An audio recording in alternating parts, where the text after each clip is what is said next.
In the mid-1960s, a favorite pastime of GIs from Iraklion Air Station was meeting what the Greeks called touristas.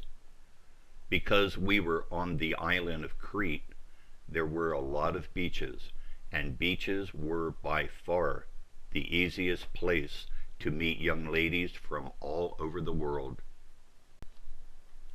The touristas who came to Crete via cruise ships and airplanes usually spent a very limited time on the island.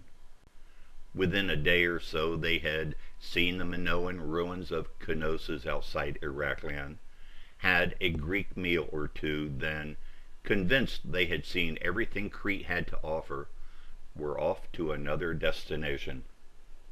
However, those who were traveling on a limited budget and came to Crete on the ferry from Athens or one of the other islands were usually the ones who spent the most time and were the easiest to meet.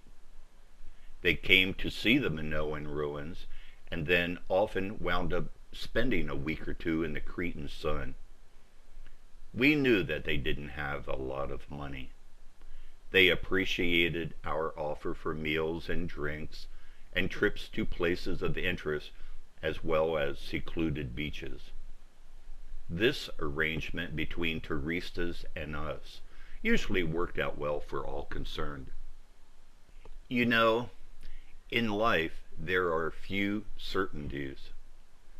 The sun will rise in the east and set in the west. You will pay taxes of some kind, and when it's your time, you will die. On Crete in the mid-60s, there seemed to be another certainty.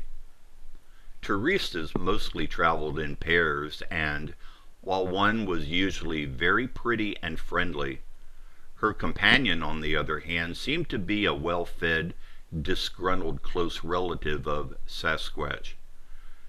This pairing of beauty and beast was so common I began to wonder if it were deliberate.